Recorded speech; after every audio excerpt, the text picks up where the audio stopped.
Bom, irmãos, nós vamos dar continuidade hoje, nos nossos estudos aí no livro de Mateus, capítulo 3, nós vimos a primeira parte, até no verso 12, e hoje nós vamos finalizar o capítulo 3, dos versículos 13 até o 17, onde nós vamos ver a respeito do batismo de Jesus. Vamos ler então o texto de Mateus, capítulo 3, a partir do verso 13.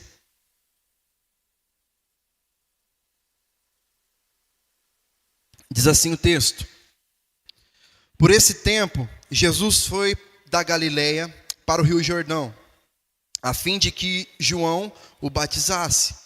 João, porém, quis convencê-lo a mudar de ideia, dizendo: Eu é que preciso ser batizado por você, e é você quem vem a mim? Mas Jesus respondeu: Deixe por enquanto, porque assim nos convém cumprir toda a justiça. Então ele concordou. Depois de batizado, Jesus logo saiu da água, e eis que os céus se abriram, e ele viu o Espírito de Deus descendo como pomba vindo sobre ele. E eis que uma voz dos céus dizia: Este é o meu Filho amado, em quem me agrado. Bom, irmãos, na mesma época, então, em que o ministério de João Batista, alcançava aqui o seu ponto mais alto, e ele recebia as multidões no deserto da Judéia, confessando seus pecados, se arrependendo, sendo batizadas, recebendo a remissão pelos seus pecados. Jesus sai da Galileia e vai para o Jordão, a fim de também ser batizado por João Batista. E esse grande acontecimento, ele é tão relevante, irmãos, para nós, para a nossa vida, presente, que os 4 evangelistas registram esse momento do batismo de Jesus. O relato do batismo nos revela muitas verdades que são essenciais sobre quem é Jesus, sobre o propósito da sua vinda a este mundo também. O batismo de Jesus não foi um ato de arrependimento, porque ele é o Filho de Deus, ele não tem pecado do qual se arrepender, mas foi um ato de identificação com a humanidade pecadora que ele veio salvar, que ele veio redimir. Era Jesus se identificando com o seu povo. Então, ao ser batizado, Jesus já está, de certa forma, assumindo sobre si o peso do pecado da humanidade. Aqui estava começando a assumir o pecado da humanidade, Jesus então. Então ele estava, de certa forma, também antecipando aqui a sua obra na cruz. Mais do que isso, Jesus ele também está nos dando o exemplo, o grande exemplo, do que nós devemos fazer, de como nós devemos proceder, à medida que nós somos convencidos pelo Espírito Santo dos nossos pecados. Então, o texto ele também termina, como nós vimos, com uma bela manifestação de Deus, onde os céus se abrem, o Espírito Santo desce sobre Jesus, em forma de pomba, e a voz do Pai declara: Este é o meu Filho amado, de quem eu me agrado. É interessante nós vermos aqui a Trindade sendo revelada, irmãos? A clara manifestação aqui da Trindade, a aprovação do Pai, a presença do Espírito em forma de pomba e a obediência do Filho. Aqui estão os 3 envolvidos, Então, essa passagem, irmãos, ela nos convida a refletir sobre o significado do batismo de Jesus. Por mais que nós já ouvimos várias vezes falar sobre isso, existe um motivo pelo qual Jesus se batizou, que se nós formos comparar com os motivos pelos quais nós nos batizamos, não bate, não encaixa, Nós nos batizamos com a ideia da morte de uma velha vida, de uma vida de pecados, para o nascimento de uma nova vida, uma vida agora de santidade, na presença de Deus e tal. Mas Jesus não tinha pecados, dos quais ele precisaria se redimir. Pois bem, irmãos, nós vemos então no versículo 13 aí, que existe um tempo oportuno para o batismo. O versículo diz: Por este tempo Jesus foi da Galileia para o Rio Jordão, a fim de que João o batizasse. Então, João foi levantado por Deus aqui para preparar o caminho do Senhor, correto? Ele está antes pregando, né, anunciando, intimando as pessoas a se arrependerem dos seus pecados, confrontando o pecado daquelas pessoas. Por quê? Porque ele era aquele que vinha para preparar o caminho do Messias. E agora fica ainda mais claro, né? Ele estava ali pregando, desenvolvendo o seu papel, até que Jesus chega até ele. Então, o papel de João era de aterrar os vales, né? Era um papel de nivelar os montes, de endireitar os caminhos que eram tortos, caminhos que eram difíceis. Multidões saíam das suas casas e iam ao encontro de João Batista no deserto para serem batizadas. Fariseus, saduceus, soldados, publicanos, todas essas pessoas iam até João. Na primeira parte do capítulo 3, que nós vimos na semana passada, nós vimos que João repreendia ali os fariseus, né, os saduceus, que iam até ele com intenções erradas.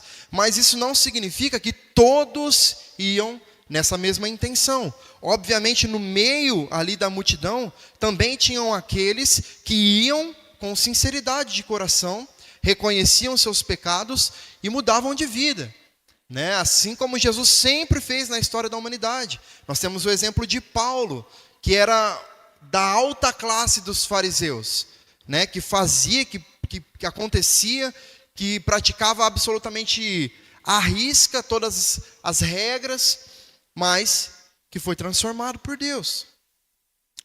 Então é nesse momento da história que Jesus inicia então o seu ministério oficialmente. É tempo de se revelar ao povo como o Messias, de fato. É tempo de se identificar com o povo que ele veio salvar. Jesus, ele já havia sido circuncidado no 8º dia. O batismo cristão ainda não tinha sido instituído ali, mas o batismo de João já era um batismo preparatório, um batismo transitório, nós podemos chamar. O grande objetivo de João e do batismo, né, que ele estava praticando aqui, era de levar as pessoas ao arrependimento, a fim de que elas recebessem o perdão de seus pecados vindo da parte de Deus. Então o batismo aqui de João tinha como propósito levar o povo de volta a Deus. Então todas as pessoas que vinham para serem batizadas por João precisavam ter a plena consciência dos seus pecados, precisavam se arrepender desses pecados verdadeiramente, e depois do batismo, então, produzir frutos dignos desse arrependimento, como nós vimos na semana passada, né? Que o verdadeiro arrependimento produz frutos, certo? O ritual em si não tinha o poder de mudar as pessoas, mas era um símbolo de uma transformação operada por Deus, certo? É nesse momento histórico, irmãos, em que o povo de Deus se volta para o Senhor por meio de arrependimento, de confissão, por meio do batismo e demonstrando a mudança de vida. É nesse momento que Jesus aparece para se identificar, então, com o seu povo e também receber o batismo aqui. Os versículos 14 e 15 vai falar sobre o motivo real, então, do batismo de Jesus. Versículo 14. João, porém, quis convencê-lo a mudar de ideia, dizendo: eu é que preciso ser batizado por você, e é você que vem a mim? Mas Jesus respondeu: deixe por enquanto, porque assim nos convém cumprir toda a justiça. Então ele concordou. Mateus é o único dos evangelistas que registra esse conflito aqui de João ao ser procurado por Jesus para ser batizado. Ele sabia que Jesus não tinha pecado do qual ele teria que se arrepender, certo? Ele sabia que Jesus não precisava ser perdoado. Por isso ele tentou aqui convencer Jesus a Jesus não fazer aquilo, certo? Ele tentou de alguma forma mostrar para Jesus que ele era pequeno demais para cumprir com aquele momento. E ele dizia então para Jesus que ele, no caso, é quem precisava ser batizado por Jesus e não o contrário. O teólogo William Barclay, ele diz que a convicção de João era que ele necessitava do que Jesus podia dar, e não Jesus do que ele, João, tinha para oferecer.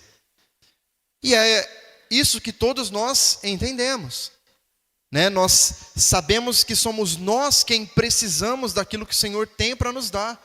E de que tudo que nós temos, por maior que seja, é muito pouco para oferecer a Ele, né? E esse era o sentimento de João aqui. João demonstra toda a sua humildade. Ele não estava, irmãos, fugindo de uma responsabilidade, como talvez possa até parecer, né? Mas ele estava, sim, recusando uma honra. Ele não se sentia digno de fazer isso. E aí, diante desse conflito interno de João, Jesus explica para ele que a razão dele estar se submetendo ao batismo é porque ele estava se identificando com o seu povo a quem ele veio salvar. Quando Jesus se identifica com o seu povo, ele assume o seu lugar. Ele leva sobre si o pecado, ele sofre em si mesmo a ira de Deus, o duro golpe da lei.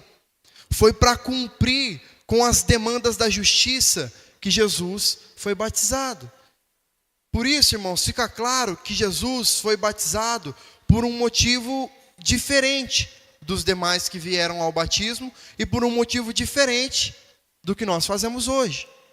O povo estava ali para ser batizado porque pessoalmente eles haviam pecado contra Deus. Eles precisavam demonstrar arrependimento antes de receber remissão de pecados. Jesus, porém, foi batizado não por seus pecados, porque ele não tinha nenhum, né, como nós já falamos, ou nem mesmo porque ele deveria receber o perdão de Deus, uma vez que ele era o maior motivo da alegria do Pai, como Deus tinha acabado de dizer ali, iria dizer após o batismo. Jesus, ele foi batizado porque ele se fez um com o seu povo, o povo que ele veio salvar. Ele foi batizado porque o pecado do seu povo estaria sobre ele, para cumprir a justiça. Ele recebeu o batismo, então, para a remissão desses pecados que estariam sobre ele. Os pecados dos outros, que foram derramados, que foram colocados sobre ele. Aqui Jesus começa já a assumir a culpa do pecado para si. Quando ele se faz um de nós ao ponto de dizer que ele precisaria ser batizado, ele estava demonstrando aquilo que ele estaria para fazer, que era muito maior, na cruz. Aqui estava começando o ministério de Jesus. E não poderia ser de outra forma, né? Jesus considerava como essencial que ele se identificasse com a humanidade, com os homens, com os pecadores, e fosse tratado como um deles. Era uma maneira dele ilustrar que ele tinha vindo para salvar o mundo dos seus pecados. Quando ele se submete aqui ao batismo, Jesus, ele aceita o seu destino. Ele assina aqui o atestado de tudo que ele estava para passar, para viver. Como membro, como parte dessa humanidade, ele toma sobre si os pecados. E no batismo, ele os atira sobre si mesmo. E é interessante, irmãos, nós pensarmos nisso, porque nós sabemos da importância do batismo de João. Significava juízo sobre a pessoa culpada. Jesus tinha necessidade desse juízo? Não. Por causa de si próprio, ele não precisava se deixar batizar. Ele não se submeteu ao batismo somente exteriormente, como uma cerimônia, ou para nos dar o exemplo de que nós também precisamos nos batizar. Jesus sabia que precisava realizar e construir o que esse batismo representava. Ele tinha consciência de que ele é o Cordeiro de Deus que tira o pecado do mundo. Por isso ele responde a João: convém cumprir toda a justiça. Todo o ciclo necessário para que a justiça de Deus sobre o pecado fosse cumprida, precisava se realizar. Ele sabe que o caminho da decisão redentora de Deus passa pela sua morte substitutiva. E o grande significado espiritual do batismo também, além desse significado da identificação de Jesus com o povo, também existem outros dois significados. O primeiro deles, a unção, e o segundo, a aprovação. Sobre o significado da unção, o versículo 16 diz: depois de batizado, Jesus logo saiu da água. E eis que os céus se abriram e ele viu o Espírito de Deus descendo como pomba vindo sobre ele. Assim que Jesus é batizado, o Espírito de Deus desce como uma pomba sobre ele e a voz de Deus é ouvida então. Os céus estão novamente abertos, ou rasgados, como diz Marcos, né? As portas dos céus que até então estavam trancadas aos seres humanos, elas são abertas novamente. A terra recebe de novo o céu. E novamente é possível ser nascido do céu. Lucas vai dizer que no momento em que os céus se abriram, Jesus estava orando, no capítulo 3, verso 21. Mateus e Marcos diz que foi logo ao sair da água, né? E João diz que foi João Batista que viu o Espírito descer do céu como pomba e pousar sobre ele. Cada um com a sua ótica, cada um com a sua visão do mesmo acontecimento. Mas todos eles registram esse momento da descida do Espírito Santo de Deus sobre Jesus como uma unção, como uma capacitação para o cumprimento da missão. O Espírito Santo é compreendido aqui como aquele que torna pública a atividade que o Senhor, de agora em diante, vai exercer. Mesmo sendo Jesus o Filho de Deus, irmãos, veja que interessante isso. Mesmo sendo Jesus o Filho de Deus, ele não dispensou a unção do Espírito. Mesmo sendo homem perfeito como era, ele não abdicou do poder do Espírito para realizar a sua obra. Pode até ser que nós entendamos esse momento como uma certa controvérsia, né? Afinal, sendo Jesus o próprio Deus, para que ele precisava dessa unção? Mas a ideia continua sendo a do exemplo, continua sendo da identificação, da inspiração. É um simbolismo da capacitação de Deus sobre nós, quando nós obedecemos em nossas ações. Então, não era sobre o que o batismo faria nele, Jesus, mas sobre o que representaria em nós. Essa capacitação do Espírito sobre as nossas vidas, para que nós possamos passar a cumprir com o nosso chamado. Sobre o significado da aprovação, o versículo 17 diz: e eis que uma voz dos céus dizia: este é o meu filho amado, em quem me agrado. Marcos e Lucas dizem que a voz do céu foi endereçada diretamente a Jesus e não ao povo que estava ali, assim como Mateus também faz, né? Tu és o meu filho amado, em quem me agrado. Não é apenas Jesus, então, que se identifica com o seu povo pecador, a quem ele veio salvar. Mas o Pai identifica Jesus como sendo o seu Filho amado, em quem ele tem prazer, e dá testemunho de si mesmo, como sendo, ou melhor, testemunho de Jesus, como sendo seu Filho diante do povo, diante daquelas pessoas que ali estavam. Então, nessa passagem, irmãos, nós vemos a presença da Trindade, como nós falamos no início. O Filho sendo batizado, o Espírito Santo descendo como uma pomba, representando a unção, o poder de Deus, para operar através da vida do Filho. E o Pai confirmando aqui, então, a filiação, confirmando Jesus como o Filho. E assim como as três pessoas da Trindade haviam estado na criação, todas elas também estiveram presentes nesse momento, que era o momento inicial da redenção do homem. Nós temos então o grande contraste, né, nesse capítulo 3, entre o início do capítulo e o final. Lá no início nós vimos as duras palavras ali de condenação proferidas por João Batista em direção aos fariseus e aos saduceus. E aqui no final nós vemos o Cordeiro de Deus tomando sobre si toda a responsabilidade, todo o juízo ao se deixar batizar. no lugar dos pecadores. Lá no início, a lei.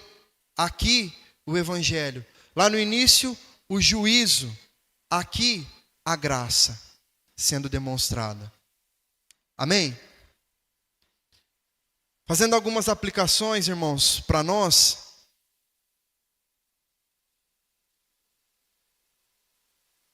Em primeiro lugar, nós precisamos destacar a identificação de Jesus com a humanidade pecadora. Como nós já dissemos, né? O batismo de Jesus nos revela que, embora ele fosse o Filho de Deus sem pecado, que não precisava ser batizado, ele se submeteu a um batismo de arrependimento. E ele não fez isso por uma necessidade dele, mas para se identificar com a humanidade pecadora que ele veio redimir. A atitude de Jesus, irmãos, demonstra princípios de identificação e de solidariedade que nós precisamos ter. Ele não ficou distante da condição humana, da situação humana, mas ele se inseriu nela, cumprindo a justiça de Deus ao tomar sobre si, então, o peso dos pecados do seu povo.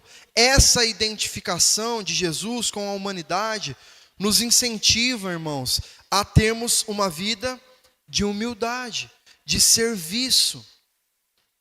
Se o próprio Jesus, sendo Deus, perfeito em tudo que faz, em tudo que ele é, não se eximiu de se aproximar dos pecadores, da humanidade pecaminosa, nós também somos chamados a não nos isolarmos, mas a vivermos com empatia sobre as necessidades e sobre as dores das pessoas ao nosso redor. Jesus fez por nós algo que nós não merecíamos. O que Jesus fez por nós, ninguém faria. Alguns podem até dizer, um pai ou uma mãe pode até dar a sua vida pelo seu filho, mas não terá o mesmo efeito do que Jesus fez. Só Ele é capaz de nos salvar eternamente. Somente Ele. Então, como discípulos de Jesus, irmãos, nós devemos seguir o seu exemplo. De não viver em uma bolha espiritual, como nós nos acostumamos a fazer, mas estarmos dispostos a caminhar com aqueles que precisam ouvir o Evangelho e ver as ações transformadoras de Cristo em nós, ver aquilo que Jesus já fez em nós. Além disso, nós somos lembrados também que quando nós passamos por dificuldades, Jesus entende a nossa condição. Ele se fez homem, ele enfrentou as tentações, as dores deste mundo, e por isso ele sabe como é carregar o peso da humanidade. Isso precisa nos encher de confiança. Isso precisa fazer com que nós nos voltemos para Deus e para que nós possamos encontrar em Jesus alguém que verdadeiramente conhece e se preocupa com a nossa fragilidade. Foi por isso que ele veio, foi por isso que ele se batizou, foi por isso que ele viveu intensamente 3 anos de sua vida neste mundo para anunciar a mensagem do Evangelho. Foi por isso que ele morreu e foi por isso que ele ressuscitou. Para que hoje nós soubéssemos que ele está conosco até o último dia das nossas vidas, até o dia que ele vier nos buscar. Em segundo lugar, nós precisamos pensar na obediência de Jesus como modelo para os crentes. Jesus disse a João Batista: deixe por enquanto, porque assim nos convém cumprir toda a justiça. Essa foi a resposta de Jesus para João Batista. Talvez nós, do alto da nossa intelectualidade, do alto do nosso conhecimento, do alto da nossa espiritualidade, talvez nós nos coloquemos em um lugar em que nós não aceitamos mais ouvir aquilo que é óbvio. Ou que nós achamos que nós não precisamos cumprir com aquilo que é óbvio. Jesus poderia pensar, mas para que eu vou me batizar? Eu sou filho de Deus, já tenho a unção de Deus sobre mim, eu sou Deus, eu não preciso disso não. Jesus foi cumprir o óbvio.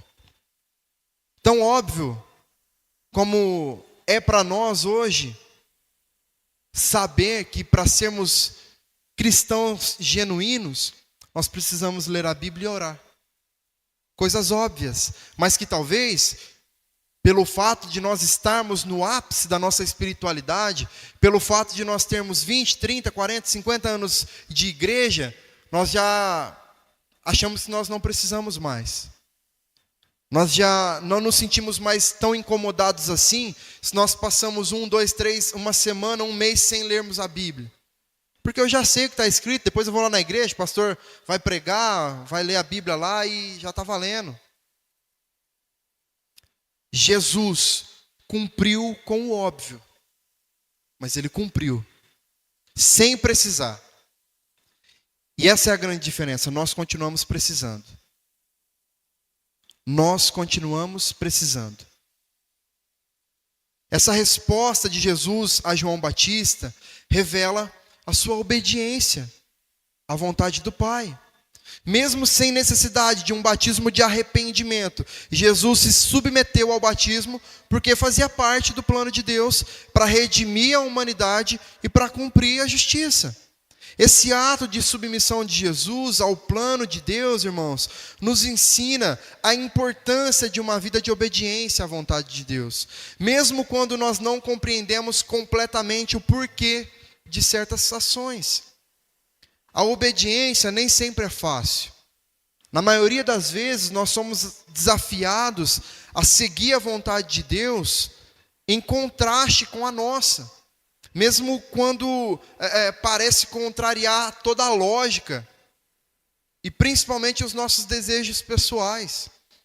Mas o exemplo de Jesus nos ensina, nos mostra que a obediência à palavra e a direção do Espírito Santo de Deus para as nossas vidas são essenciais para que nós possamos cumprir o propósito de Deus em nossas vidas.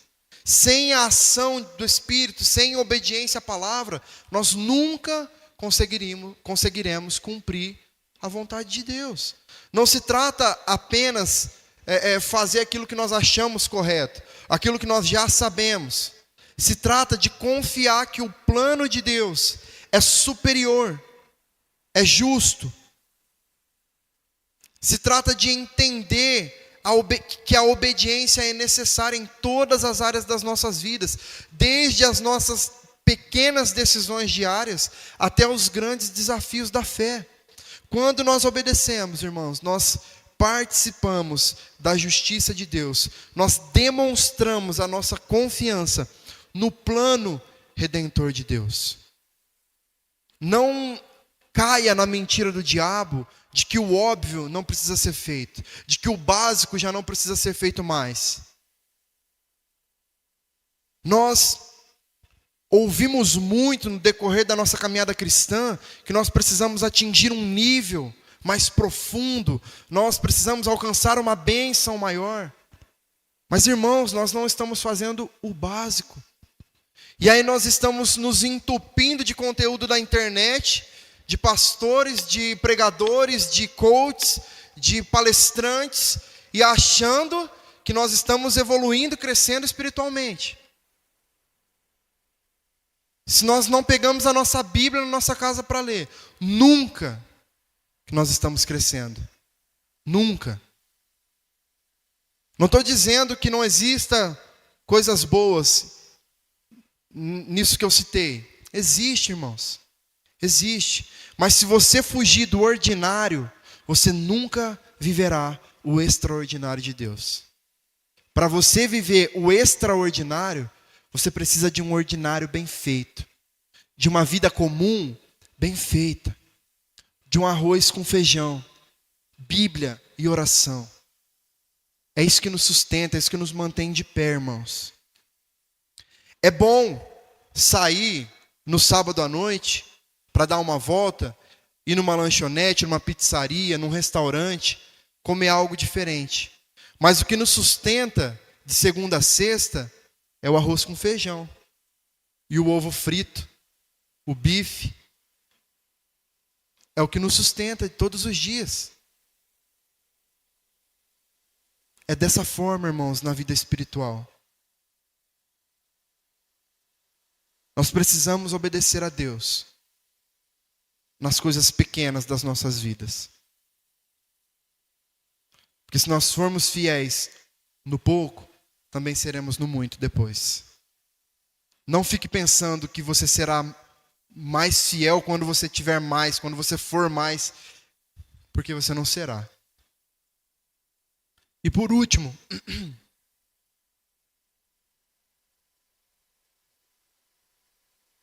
quando nós vivemos as nossas vidas dessa maneira, em obediência, a unção e a capacitação do Espírito Santo estarão sobre nós.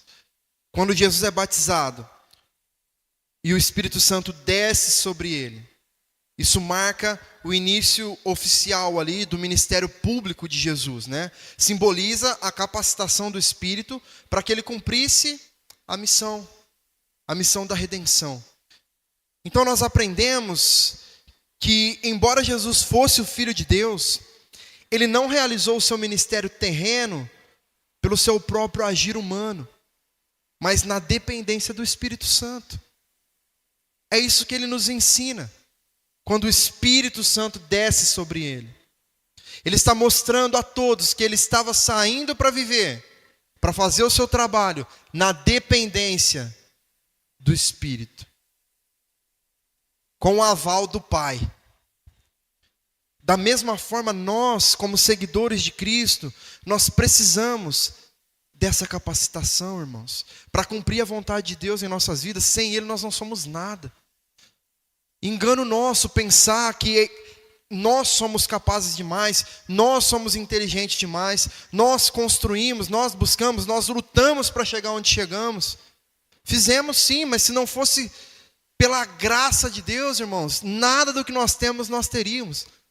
O mínimo de entendimento que nós temos de coisas básicas da vida nós não teríamos, se não fosse pela graça de Deus, pela misericórdia do Senhor, que se renova a cada manhã sobre as nossas vidas. Então, na prática, nós somos desafiados, irmãos, a buscar constantemente o poder do Espírito, para viver de maneira que agrade a Deus, para realizar o ministério que Ele nos confiou. O Espírito Santo de Deus nos capacita a pregar o Evangelho, a viver em santidade, para que os propósitos dele se cumpram em nós e através de nós. Sem essa ação do Espírito, a nossa vida cristã é uma vida vazia, sem sentido, sem significado. Os nossos esforços seriam infrutíferos. Nós nos tornaríamos uma árvore sem fruto. Nós precisamos aprender a depender de Deus em todas as áreas das nossas vidas, seja na igreja, seja no trabalho, seja na família ou em nossos relacionamentos. E isso, irmãos, não é ficar parado esperando